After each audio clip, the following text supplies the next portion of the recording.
बच्चों, मैं हूँ डॉक्टर रीना सचान और आज की क्लास हम लेते हैं केमिस्ट्री की। ठीक है, तो टॉपिक है हमारा some basic concept of chemistry. ठीक, तो सबसे पहले हम ये देखते हैं कि केमिस्ट्री होती क्या है, केमिस्ट्री क्या है। ठीक है, तो केमिस्ट्री वो ब्रांच ऑफ साइंस है जिसमें हम किसी भी मटेरियल सब्सटेंस की प्रॉपर्टीज, प्रिपरेशन, स्ट्रक्चर और रिएक्शंस को देखते हैं। ठीक है, तो इसमें क्या क्या देखते हैं, properties, structures, preparation and reactions of material substance.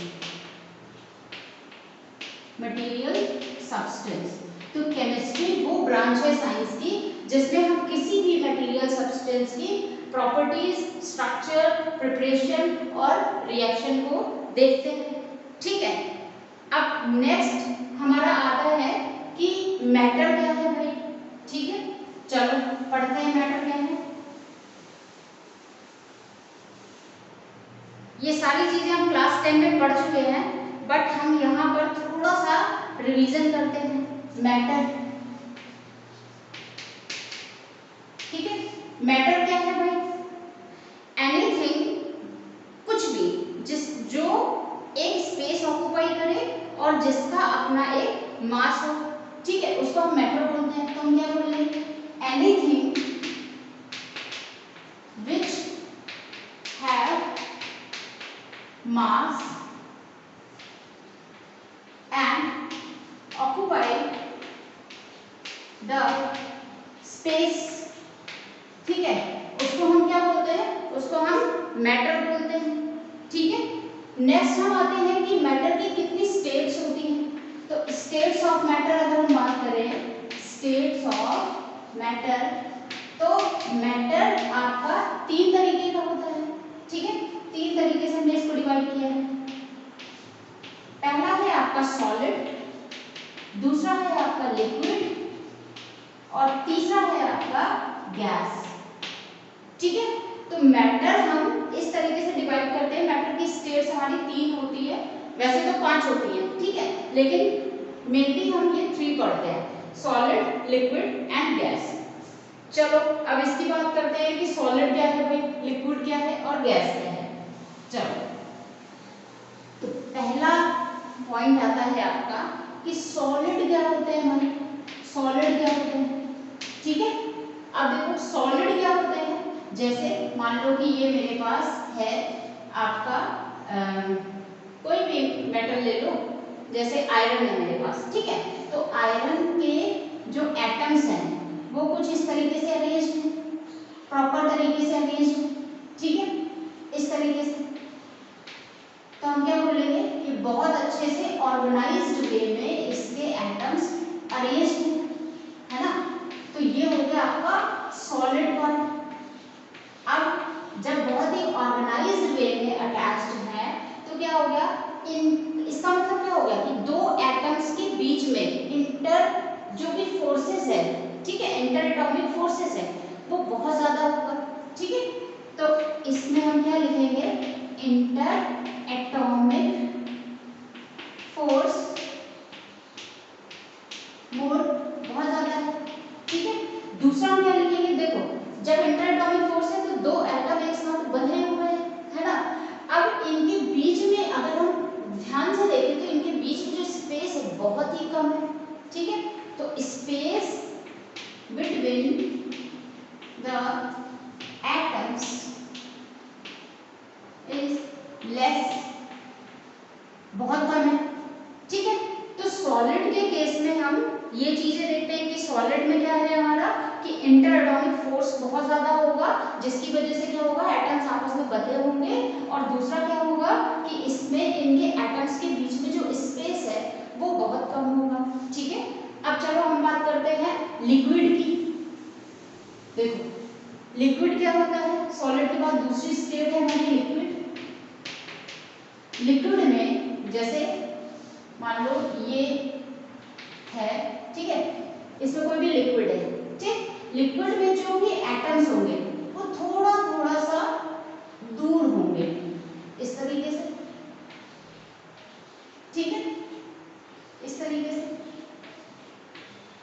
अब इसका मतलब क्या हो गया कि इसमें जो इंटर एटॉमिक फोर्स है वो इन कंपैरिजन ऑफ सॉलिड कम है, ठीक है, तो कम है तो इसका मतलब क्या है, ये थोड़ा थोड़ा मूव कर सकते हैं, भाई इधर मूव कर सकता है, इधर मूव कर सकता है, ठीक है, तो हम क्या बोलेंगे इसमें कि inter atomic force less than solid, solid से कम होता है, सॉलिड में बहुत ज्यादा टाइटली बंधे हुए थे, इसमें क्या थोड़ा सा फ्रीली इसके एटम्स मूव कर सकते हैं, ठीक है, और इसमें जो दूसरा पॉइंट होगा वो क्या होगा यहाँ पर कि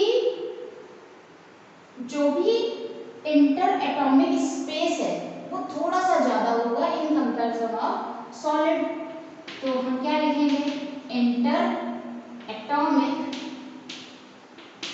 स्पेस मोर देन सॉलिड, ठीक है, तो दो पॉइंट हमने यहाँ पे देखे।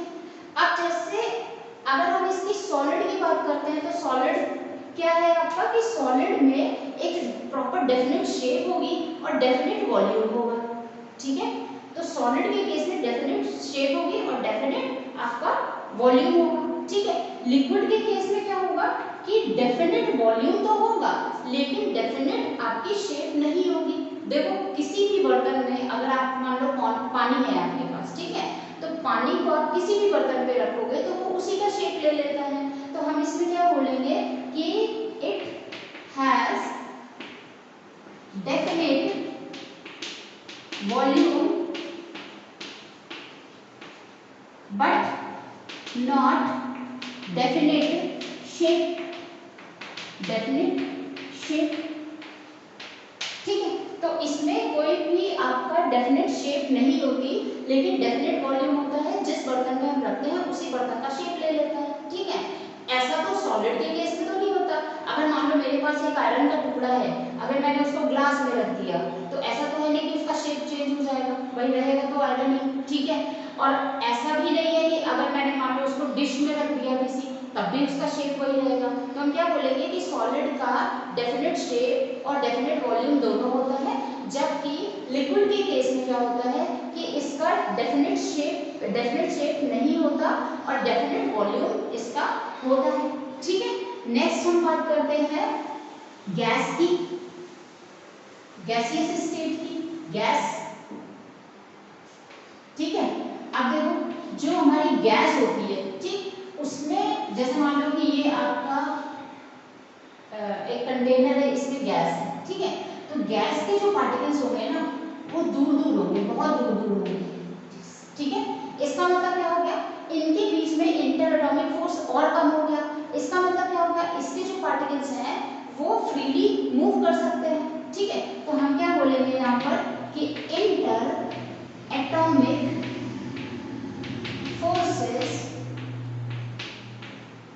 वेरी लेस, बहुत कम होते हैं in comparison of solid and liquid. और दूसरा हम इसमें क्या बात करते हैं कि देखिए यहाँ पर क्या है, स्पेस बहुत ज्यादा है, इसका मतलब क्या है, ये एटम्स फ्रीली मूव कर सकते हैं, ठीक है, तो इसमें हम क्या बात करेंगे कि inter atomic space is very large, बहुत ज्यादा होता है, ठीक है, बहुत ज्यादा होता है, तो जो इसके एटम्स हैं वो क्या होंगे, वो फ्रीली मूव कर सकते हैं। अगर हम यहाँ पर मास और वॉल्यूम की बात करें तो हम ये देखते हैं कि इसमें ना ही इसका डेफिनेट शेप होता है और ना ही इसका डेफिनेट वॉल्यूम होता है, no definite shape, no definite shape and no definite volume, no definite volume, ठीक है, तो इस तरीके से हमने तीनों स्टेप्स पढ़ ली कि क्या क्या है, सॉलिड, लिक्विड और गैस, ठीक है। चलो नेक्स्ट हम बात करते हैं क्या सॉलिड लिक्विड गैस जो होते हैं वो क्या इंटर कन्वर्टेबल हो सकते हैं, इंटर कन्वर्टेबल है क्या? ठीक है, चलो देखते हैं। जैसे अगर हम बात करते हैं सॉलिड की और लिक्विड की, ठीक है, और बात करते हैं गैस की, ठीक है। देखो सॉलिड से जब लिक्विड बनेगा तो हम उसको क्या बोलेंगे? मेल्टिंग बोलेंगे, मेल्टिंग, ठीक है। गैस, अगर हमारा लिक्विड से गैस बनता है तो हम इसको क्या बोलेंगे? वेपोराइजेशन, इवेपोरेशन नहीं, vaporisation. Evaporation is a part of vaporisation, ठीक है। हम इसको क्या बोलेंगे? वेपोराइजेशन, वेपोराइजेशन, ठीक है। इतनी बात आई थी, समझ में आ गई होगी आपको।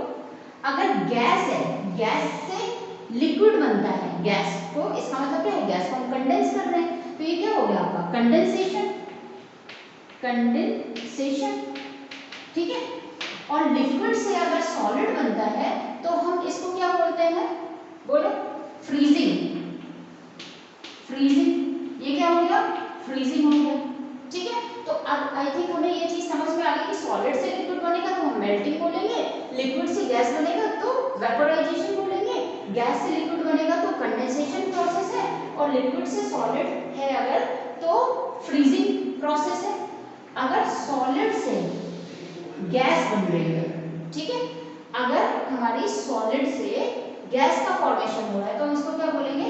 सब्लिमेशन बोलेंगे, सब्लिमेशन बोलेंगे, ठीक है। अब बात आती है कि भाई गैस से अगर लिक्विड बनेगा तो इसको क्या बोलेंगे? इसको भी सब्लिमेशन बोलेंगे। ये भी आपका क्या है? सब्लिमेशन, ठीक है, सब्लिमेशन। इसका मतलब क्या है? ये चीजें हमें समझ में आ गई कि भाई सॉलिड है, लिक्विड है, गैस है, ये क्या होती है? इंटर कन्वर्टेबल होती है, ठीक है। नेक्स्ट हम पढ़ते हैं क्लासिफिकेशन की बात करते हैं। कि ये चीज क्लियर हो गई होगी। चलो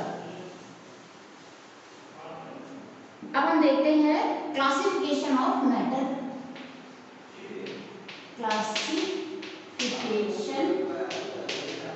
ऑफ मैटर, ठीक है। तो मैटर को हमने कितने पार्ट में डिवाइड किया गया है? ठीक है, तो इसको हम दो पार्ट में डिवाइड करते हैं। पहला तो है प्योर सब्सटेंस, प्योर सब्सटेंस, और दूसरा होता है हमारा मिक्सचर, मिक्सचर, ठीक है। अब बात आती है कि इन दोनों में क्या डिफरेंस होता है। तो इसमें जो भी पार्टिकल्स होते हैं प्योर सब्सटेंस में, वो आपके फिक्स्ड कॉम्पोजिशन होते हैं, फिक्स्ड कॉम्पोजिशन में पाए जाते हैं। तो हम क्या लिखेंगे? Particles present in fixed compositions, compositions.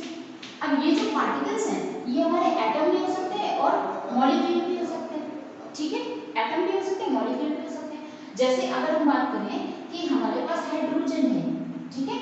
अब ये H है, इसने एक H से मिलकर क्या बना दिया? H2 बना दिया। मतलब एक ही टाइप के जो एटम है ये मिलकर के मॉलिक्यूल बना रहे हैं, ठीक है। तो ये क्या हो गया? प्योर सब्सटेंस हो गया, एक ही टाइप के एटम है। अगर हम बात करें ऑक्सीजन की, ऑक्सीजन भी क्या बनाता है? ऑक्सीजन, ऑक्सीजन से मिलकर के O2 बना रहा है, ठीक है। ऑक्सीजन का एटम, ऑक्सीजन का एटम मिलकर के क्या बना रहा है? O2 बना रहा है, ठीक है। तो ऑक्सीजन का एक मॉलिक्यूल बना रहा है। अगर हम बात करें कि ये तो देखो हो गए मॉलिक्यूल्स, ठीक है। अब जैसे हमारा सोडियम है, ठीक है। सोडियम में अब ऐसा तो है नहीं कि कोई और एलिमेंट आकर के मिल जाएगा, सोडियम ही रहेंगे, सोडियम के ही एटम रहेंगे, ठीक है। कॉपर हो गया, गोल्ड हो गया, ठीक है, सिल्वर हो गया, इनमें क्या होगा? सिमिलर आपके एटम्स रहेंगे। तो हमने इसके हिसाब से इसको दो कैटेगरी में और डिवाइड किया गया है, प्योर सब्सटेंस को दो कैटेगरी में और डिवाइड किया है, ठीक है। चलो देखते हैं। प्योर सब्सटेंस को हमने दो कैटेगरी में डिवाइड किया है। सबसे पहला है हमारा एलिमेंट, एलिमेंट, ठीक है। एलिमेंट, एलिमेंट मींस क्या हो गया? कि जिसमें एक ही टाइप के एटम्स प्रेजेंट होंगे। तो हम लिख देते हैं यहाँ पे only one type of atom example जैसे अभी अभी हमने बात की थी कि कॉपर है, तो भाई उसमें कॉपर के ही एटम होंगे, ऐसा तो है नहीं कि कोई और एटम आ जाएगा, ठीक है। गोल्ड हो गया, ठीक है, सोडियम हो गया, है ना, तो इनमें क्या है, आयरन हो गया, इनमें क्या है कि सेम आपके सेम टाइप के केवल एक ही टाइप का क्या है एटम्स प्रेजेंट है, ठीक है। और दूसरा हम डिवाइड करते हैं आपका कंपाउंड्स में, कंपाउंड्स, ठीक है। कंपाउंड्स में क्या होता है, जैसे यहाँ पर only one type of atom है, इसमें क्या है एक से ज्यादा टाइप के एटम हो सकते हैं लेकिन एक फिक्स्ड रेशियो में होंगे, ठीक है। तो हम क्या बोलेंगे, more than one type of atom in fixed ratio,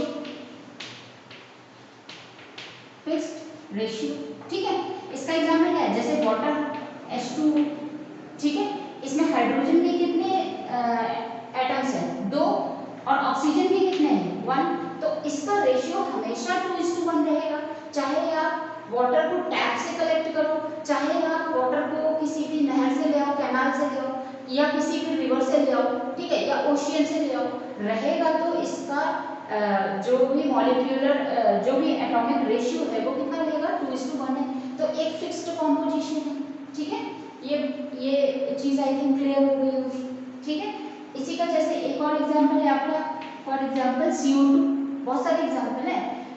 तो CO2 में कार्बन 1 है, ऑक्सीजन कितना है, 2 है, तो इसमें जो C और O का रेशियो है वो कितना है, 1:2 है, ठीक है। तो आई थिंक ये चीज आपको क्लियर हो गई कि प्योर सब्सटेंस दो पार्ट में डिवाइड किया गया है, एलिमेंट और कंपाउंड्स में। एलिमेंट क्या है, जिसमें एक ही टाइप के एटम पाए जाते हैं, जैसे कॉपर हो गया, गोल्ड हो गया, सोडियम हो गया, आयरन हो गया, ठीक है, हाइड्रोजन हो गया, ऑक्सीजन हो गया, नाइट्रोजन हो गया, है ना, एक ही टाइप के एटम तो पाए जा रहे हैं इसमें, तो हम क्या बोलेंगे इसको कि ये एलिमेंट्स है। फिर अगर हम बात करते हैं कंपाउंड्स की, कंपाउंड्स क्या है, जिसमें एक से ज्यादा टाइप के एटम्स पाए जाए लेकिन ये एक फिक्स्ड रेशियो में पाए जाए। जैसे अगर हम बात करें वाटर की, ठीक है, कार्बन डाइऑक्साइड की, तो वाटर में अगर हम बात करते हैं तो हाइड्रोजन H का एटम और ऑक्सीजन का एटम कितना रेशियो है, 2:1, और CO2 में कितना है, 1:2, कार्बन और ऑक्सीजन का रेशियो, ठीक है। ये चीज आई थिंक क्लियर हो गई होगी। तो ये हो गया हमारा प्योर सब्सटेंस। नेक्स्ट हम पढ़ते हैं मिक्सचर। मिक्सचर की बात करते हैं तो मिक्सचर क्या है, इसमें दो या दो से ज्यादा आपके प्योर सब्सटेंस के पार्टिकल्स होंगे, ठीक है। It have more than 2 or more than 2, ठीक है, more than 2 or more than 2 अरे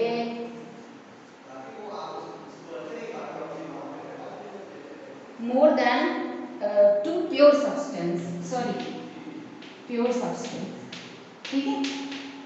चलो अब देखो मिक्सचर हमारा दो तरीके का होता है, होमोजीनियस और हेट्रोजीनियस।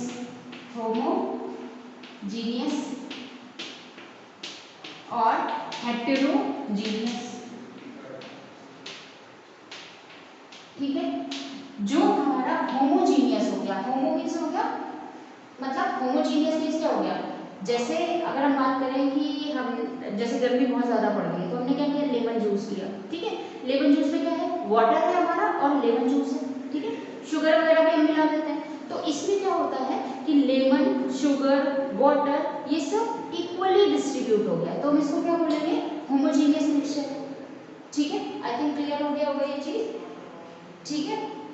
चलो इसका एग्जांपल क्या है आपका, जैसे आपका है वाटर एंड शुगर, ठीक है। तो वाटर एंड शुगर, इसमें क्या है, वाटर और शुगर बहुत ही मतलब एग्जैक्टली आपका डिस्ट्रीब्यूट हो गए हैं प्रॉपर्ली, ठीक है। कंप्लीटली मिक्स्ड बोलेंगे हम, सही वर्ड है कंप्लीटली मिक्स्ड। ये क्या है, कंप्लीटली मिक्स्ड, ठीक है। अगर हम हेट्रोजीनियस की बात करते हैं तो हेट्रोजीनियस में क्या हो गया कि इसमें कंप्लीटली मिक्स्ड नहीं होंगे, जैसे होमोजीनियस में कि वाटर और शुगर। जैसे मान लो हेट्रोजीनियस मिक्सचर का एग्जांपल अगर मैं बताऊं आपको, तो जैसे मेरे पास ग्रेन्स है, ठीक है, ग्रेन्स में हमने क्या किया, पल्सेस डाल दी, है ना, तो कहीं पर ज्यादा होंगी कहीं पर कम होंगी, यूनिफॉर्मली डिस्ट्रीब्यूटेड तो नहीं है, ठीक है। तो ये एग्जांपल हो गया आपका हेट्रोजीनियस मिक्सचर का। For example grains and pulses mixture, ठीक है। तो ये हो गया आपका हेट्रोजीनियस मिक्सचर।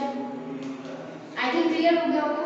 प्योर सब्सटेंस हो गए दो तरीके के, ठीक है, दो कैटेगरी में इसको डिवाइड करेंगे, एलिमेंट्स और कंपाउंड्स में। मिक्सचर को दो कैटेगरी में डिवाइड करेंगे, होमोजीनियस और हेट्रोजीनियस। होमोजीनियस मींस क्या हो गया कि जब आपका यूनिफॉर्मली डिस्ट्रीब्यूशन हो जाए, वाटर जैसे वाटर एंड शुगर हो गया, ठीक है, वाटर एंड सॉल्ट हो गया, ठीक, तो ये क्या होंगे, बहुत ही यूनिफॉर्मली डिस्ट्रीब्यूटेड हो जाएंगे। अब आपके पास ग्लास है जिसमें शुगर का सॉल्यूशन है, शुगर और वाटर का, तो आप ऐसा तो है नहीं कि आप शुगर के एटम्स अलग कर लो, मॉलिक्यूल्स अलग कर लो और वाटर के अलग कर लो, ऐसा तो नहीं है पॉसिबल, ठीक है। तो ये क्या है, यूनिफॉर्मली डिस्ट्रीब्यूटेड है, जबकि हेट्रोजीनियस में क्या है, ये यूनिफॉर्मली डिस्ट्रीब्यूटेड नहीं होते। जैसे अगर मान लो ग्रेन्स हैं, पल्सेस हैं, या हमने सॉइल ले ली, सॉइल में सैंड डाल दी, ठीक है, तो यहाँ पर क्या होगा, यूनिफॉर्मली डिस्ट्रीब्यूशन नहीं है, ठीक। तो ये चीजें हो गई हमारी थोड़ी सी एक आपका इंट्रोडक्टरी लेक्चर हो गया, जिसमें कि हमने मैटर पढ़ा, केमिस्ट्री पढ़ा, क्लासिफिकेशन ऑफ मैटर पढ़ा, डिफरेंट टाइप के स्टेजेस पढ़ी, ठीक है, कि सॉलिड लिक्विड गैस होते हैं, कैसे कन्वर्जन हो रहा है, ठीक है, उनको हम क्या क्या बोलते हैं, उन प्रोसेस को क्या क्या बोलते हैं। फिर हमने ये पढ़ा कि क्लासिफिकेशन मैटर का हम कैसे किस तरीके से कर रहे हैं, कि तो हम प्योर सब्सटेंस और मिक्सचर, इनको इनकी दो दो कैटेगरी है, ये सारी हमने पढ़ दी। आई होप कि आपको ये वीडियो बहुत क्लियर हुआ होगा, ठीक है। तो अब हम नेक्स्ट क्लास में स्टार्ट करेंगे अपना मोल कॉन्सेप्ट, जो बहुत ही इंपॉर्टेंट है और कंपटीशन लेवल में बहुत ज़्यादा इसके काफ़ी क्वेश्चंस आते हैं। एक क्वेश्चन तो मिलता ही मिलता है, चाहे वो नीट हो चाहे वो जेईई हो, ठीक है। चलो नेक्स्ट हम पढ़ते हैं मोल कॉन्सेप्ट नेक्स्ट वाली क्लास में। Thank you so much for watching.